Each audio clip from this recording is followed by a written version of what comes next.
نوجوان جاتا ہے اور کہتا ہے کہ حضرت میں گناہ کا مرتکب ہوں، چھوڑا بھی نہیں جاتا اور یہ ڈر بھی لگتا ہے کہ اللہ کا عذاب ہوگا۔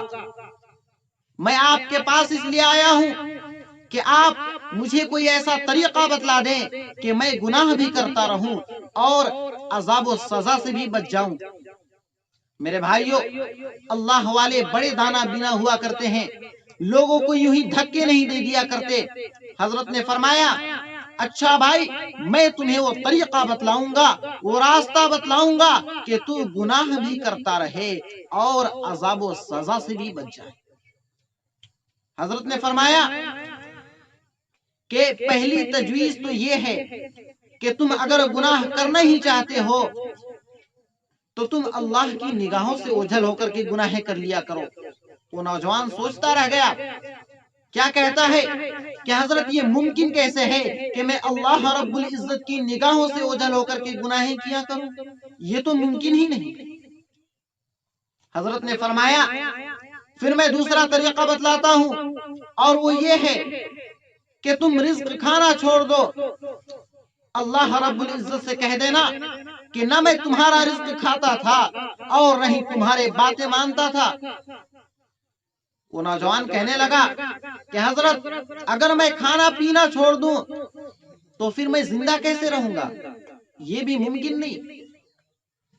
حضرت نے فرمایا اچھا بھائی، اب میں تمہیں تیسرا طریقہ بتلاتا ہوں، اور وہ یہ ہے کہ یہ زمین یا آسمان اللہ رب العزت کا ملک ہے، اور اللہ کے ملک میں رہ کر کے اللہ کے ساتھ نافرمانی کرنا، بادشاہ کے ساتھ نافرمانی کرنا یہ بہتر نہیں، لہذا تم اللہ رب العزت کے اس ملک سے باہر نکل جاؤ۔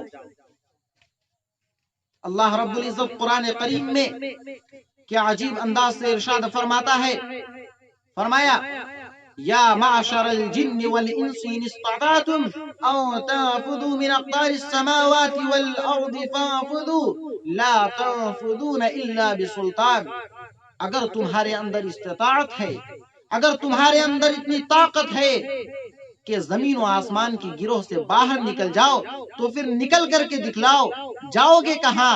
جیسے گھڑی کی مچھلی کہاں جاوے گی؟ وہ نوجوان کہنے لگا حضرت یہ بھی ممکن نہیں۔ حضرت نے فرمایا پھر میں تمہیں چوتھا طریقہ بتلاتا ہوں، اور وہ یہ ہے کہ جب تمہارے پاس ملک الموت آئے تو تم کہہ دینا کہ مجھے 1 منٹ کی مہلت دے دو، مجھے 1 منٹ کی مہلت دے دو، میں توبہ کرنا چاہتا ہوں۔ وہ نوجوان کہنے لگا حضرت جاء اجلهم فلا يستاخرون ساعة ولا يستقدمون، کہ جب موت آئے گی تو نہ ایک لمحہ پہلے آئے گی اور نہ ہی ایک لمحہ بعد میں۔ وہاں تو 1 منٹ کی فرصت نہیں مل سکتی، 1 سیکنڈ کا بھی فرصت نہیں مل سکتا۔ یہ کیسے ممکن ہے؟ حضرت نے فرمایا اچھا بھائی، اب میں تمہیں 5واں طریقہ بتلاتا ہوں، اور وہ یہ ہے کہ جب لوگ تمہیں قبر میں دفن کر دے، جب لوگ تمہیں دفن کر کے چلے جائیں، تمہارے پاس منکر نکیر سوال کے لیے آئے تو تم کہہ دینا نو ایڈمیشن وداؤٹ پرمیشن۔ آج کل لوگ لکھ کر کے لٹکا دیتے ہیں نو ایڈمیشن وداؤٹ پرمیشن، بغیر اجازت کی تم اندر کیسے آئے؟ تم بھی کہہ دینا بغیر اجازت کے کیسے اندر آئے؟ وہ نوجوان کہنے لگا میں ایسے کیسے بول سکتا ہوں، میری کیا اوقات ہے؟ حضرت نے فرمایا اچھا بھائی، اب میں تمہیں ایک آخری طریقہ بتلاتا ہوں، اور وہ یہ ہے کہ جب کل قیامت کے دن اللہ رب العزت تمہارے برے عملوں کو کھولے گا، تمہارے گناہوں کی فائل کو کھولے گا، اور فرشتوں کو یہ حکم دے گا کہ تم اس نالائق کو گھسیٹ کر کے جہنم میں لے جاؤ۔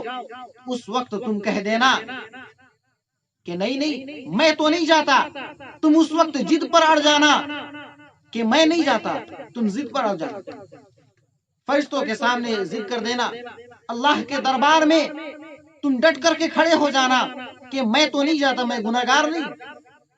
وہ نوجوان کہنے لگا کہ حضرت میری کیا حیثیت ہے کہ میں خدا کے دربار میں فرشتوں کے سامنے کہوں کہ میں نہیں جاتا، میں ڈٹ کر وہاں کیسے کھڑا ہو سکتا ہوں، میری تو کوئی حیثیت ہی نہیں۔ اب لوہا گرم تھا، اب چوٹ لگانے کی ضرورت تھی۔ حضرت نے فرمایا اے بھائی، جب تیری کوئی حیثیت ہی نہیں، جب تیری کوئی اوقات نہیں، تو اتنے بڑے خدا کی نافرمانی کیوں کرتا ہے؟ تو اتنے بڑے خدا کی نافرمانی کیوں کرتا ہے؟ تو گناہوں سے توبہ کیوں نہیں کرتا؟ وہ نوجوان زارو قطار رونے لگا اور حضرت کے قدموں پر گر کر کے کہنے لگا کہ حضرت آج سے میں سچی توبہ کرتا ہوں اور یہ وعدہ کرتا ہوں کہ آج کے بعد کبھی گناہ ہی نہیں کروں گا۔ میرے بھائیوں، گناہ کے ساتھ بے چینی بندھی ہوئی ہے، میرے بزرگوں، گناہ کے ساتھ پریشانی بندھی ہوئی ہے۔ کوئی ایسا شخص دنیا میں نہیں ہے جو گناہ کرتا ہو، گناہ کا مرتکب ہو اور سکون اور اطمینان کے ساتھ اس کی زندگی بسر ہو رہی ہو۔ ایسا میرے بھائیوں، آپ لوگوں نے دیکھا ہوگا بڑے بڑے ہوٹلوں میں لوگ ایک بڑا سا ٹرے میں کھانا رکھ دیتے ہیں اور اس کے نیچے ایک بتی جلا دیتے ہیں۔ اس بتی کا ایک کام ہوا کرتا ہے کہ اس کھانے کو گرم رکھے۔ اسی طریقے سے اللہ رب العزت گناہگار بندے کے لیے ایک پریشانی کی بتی جلا دیا کرتے ہیں۔